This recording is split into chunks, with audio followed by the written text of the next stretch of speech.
the most interesting history is monetary history. It's like, that's where,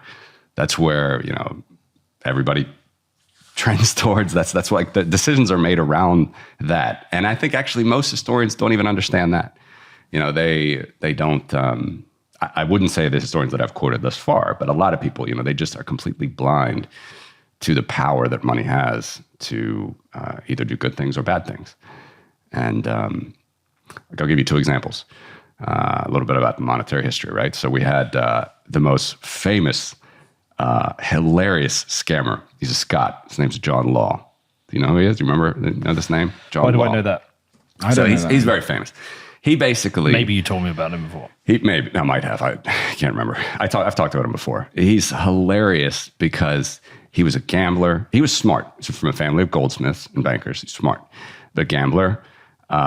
He actually lost a duel over a woman in the UK, couldn't come back to the UK, bounced around Europe, eventually made his way to France, fell in love with a royal, eventually made friends with the regent at the time of Louis the, 14th, 15th, something like this. This was early 1700s. Sounds like Catch Me If You Can. Yeah. His story is amazing. I would recommend, what's his name? Bad on names this morning, from the Hoover Institution. He's also a Scot. He lives in the United States right now. I'll think of it at some point. Anyway, his story about John Law. But lots of people have written about him. He's famous. Basically, he became the first central banker of France, making friends with the regent for King Louis, who was like the regent of Orleans or something. And coincidentally, he also went to New Orleans. He had this Mississippi, you remember the Mississippi bubble, or the Mississippi Company? It's basically a completely paper-based fiction, paper money. Which again, you want to see, paper money's not bad. We can talk about this history as well, but it's bad when it's at the control of the state. So he was just making friends in France. This guy must have been like Bill Clinton times a billion. He was so suave that like he could just, he made his way into the royal court of France and he became the first central banker. And so the rest of the bankers in France figured this out about him. They figured that he was kind of a shyster.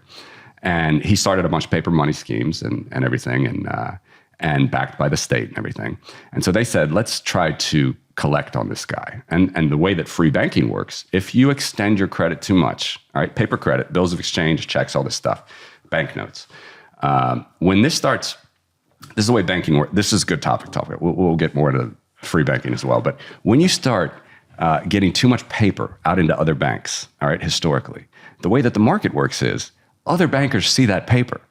And they know their reserves. They know like what a prudent level of lending is. And again, this is why fractional reserve isn't bad in the free market. So what is it in the free market? What do free bankers do? They claim gold on that bank where they see all these checks and banknotes coming to their coffers. Like, I think they're just issuing way beyond their means. And so they go claim. There were 5 banks that tried to do this against John Law in France, early 1700s. The regent bailed him out. This is where he truly became like a central bank. In the middle of the day, the regent, so they thought that they would get him, and they did get him. But in the middle of the day, the regent sent like a boatload of gold to his bank. It was called Banque Générale, eventually like Banque Centrale or something. In the middle of the day, when everybody would see, sent a boatload of gold on crates into the bank to instill confidence. All right. Only in a state-like situation, a coercive government situation, would this work. Compare this now to Scotland, free banking situation. Wait, why did they do that, first of all? To stop the run, to instill confidence. But in free banking, would they not want to let that fail? Exactly. This was not free banking, so it didn't fail. This is the central state. So the state, the regent, the guy that's actually like, watching over King Louis, one of the King Louis, he's like, all right, we'll stop this. We'll help you out. Because again, I don't know, he's like, Law was sleeping with his cousin or something. I don't know, some royal. He was such a suave guy. And so they bailed him out. Like in the middle of the day, a boatload of gold goes into his bank while all these other banks are trying to claim gold. And so they back off. And this is central banking as opposed, this still exists to this day. Like SVB is the same story. Yep. But you contrast that story to free banking in Scotland, same time. A little bit later, I think it was like late 1700s, there was this bank. It was called the Ayr Bank, A-Y-R, Ayr. My Scottish friend tells me it's not Ayr. I sound like a wanker if I say it's Ayr. Ayr Bank, they did the same thing. They failed spectacularly, and Scotland had no central bank. They were a free banking society. And Adam Smith wrote about this, said it was a very good thing for them. And so other banks in Ayrshire around this, they saw the notes come into their bank, and they're like, this doesn't make sense. They wouldn't claim their gold. The bank failed spectacularly. And at that time, there was no D&O, officers insurance. There was no limited liability. It bankrupted everybody in the bank. Sadly, but rightly so. And Scotland carried on. They had hundreds of years of free banking system. So that's how the bank should work. So I'm a big fan of this history, by the way. Yeah. But then the people that are like, say, oh, well, it doesn't work, or 100% reserve banking is better, whatever, which we can talk about. I fully admit that the free banks have failed. We, as I said at the beginning of the show, we now have a central bank in every country. So unfortunately, we can't, even if free banking could come back in one country and be great, there's always a risk that it could fail again. And we have more central banks controlling the money. This is why we need Bitcoin. Right, okay. But my view is a little bit different, I think, than most people in that, they just want the whole, everything to be on the blockchain, which, by the way, is what we didn't say during the scaling debate, shouldn't all be on the blockchain. But, all payments, everything should be on the blockchain. I don't care if it's on Lightning, banks, Fedimint. That's fiduciary media, by the way. And I'm getting a lot of topics. Yeah, we have got a lot of notes here. Jesus. Okay, firstly, Danny, we need to read more. Yeah. We don't read enough books. Jesus Christ, you saved me. It's like I get to read 10 books in about an hour with you. Okay, you say we don't have free banking, but do we essentially have free banking with Bitcoin? Because when everyone's levered up with Bitcoin and there is a run, they fail, and there is no central bank that bails out any Bitcoin situation, whether it's BlockFi, FTX, Celsius, they've all failed. I would say yes. So we do have free banking in Bitcoin. I would say yes for now. For now? And here's the interesting point. I have a different view as, say, like the Caitlin Long view of Custodia. I love Caitlin Long, by the way. She's been on my show. She's great. She should do it. Custodia, they're in this fight. For those that don't know, they're in this fight. They're trying, and she will pursue legal action. Like, they've been denied a master account. They've been denied a monopolistic privileged banking license, which is another problem, by the way. This goes back to the central banking and legal tender that I mentioned before. But nonetheless, we know that she's a good actor. Sorry, what is a monopolistic?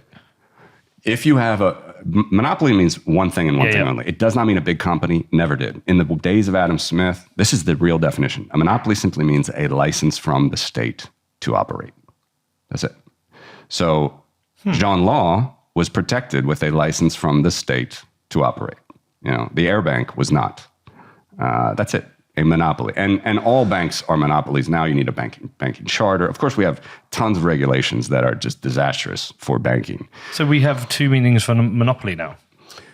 Because this is a debate that the Austrians have been fighting for a long time. A good fight, right? Mises came up with this idea. He said there was never the idea of a natural monopoly, like some big company. Marx said this. He said that the fear was that there'd just be one company ruling the world. Like this is why communism, this is why we can't have the market, because there's going to be one company ruling the world. This was like one of his ideas. That's the Marxian idea of monopoly. That's never the case. It's never been the case. Even you can even see in the US, there's a great historian of this. His name's Thomas Di Lorenzo. I recommend people. He's an Austrian, like his writings, Thomas Di Lorenzo. You can look at like the legislation, the anti-monopolistic legislation against IBM. Then you move on to Microsoft. Then you move on to Google. Then you move on to Amazon. There's always one company that's going to fuck us, right? In the tech world, that's always the view. It's like that. But we see that it never happens. And for people that make the case, that's because we have antitrust legislation. No, that wasn't the case at all. You have to go back and look at the Rockefellers. I don't want to go to that story right now. But it's never the case that the government is actually saving you from monopoly, or that there's some big company that's going to just screw you and somehow be so good and provide such services that you need that then he's going to screw you later and like price gouge or something. Like that's the cartoon version. Is it an excuse to tax them through some fine? And what? Sorry? So, for example, the antitrust legislation, which is antitrust prosecutions are essentially prosecutions against monopolistic powers, which usually end up with these fines that are in billions. Yeah. I never know where that money goes. I assume it's a tax. Yeah, and it doesn't. It's all. Yeah, this is the deep state that we don't like. All that stuff. It's just nonsense. But Thomas DiLorenzo, I'm quoting him. He has this great story about the IBM. There was an IBM antitrust legislation. Of course, like IBM. Who would think of IBM now as being a problem? In the 80s, in the 70s, it was. They were like the took over the mainframe to the biggest mainframe operators in the PC as well. They were a monopoly. There was like 10-year antitrust legislation being brought against them by someone. I don't know if it was the government or whatever, people, consumers, I don't know, class action, I don't know. But it was like 10 years of legislation. And then the judge died. And then the next judge just said, the hell with it. I can't review this. We're dropping the case. And they dropped the case. This is IBM, like famous IBM, like who would even care? Like you say it now, it's so laughable. They dropped the case. They didn't do anything. And is IBM going to kill us now with robots in 2023? No. I mean, again, we do have AI. It's a whole other topic. But you always see these boogeymen in the markets, and the government comes to save us, but it never does this way. And by the way, I know people are going to try to say, oh, you're being paradoxical when you're talking about war and military. Not at all. This is a completely different thing. Let's not mix those things. We're talking about inside the country, a market, free market, property rights, all the rest. Let's not go too deep on this show with those debates. But when you're talking about freedom in the market, people competing freely, competitive companies, all the rest, the myth of the monopoly is huge.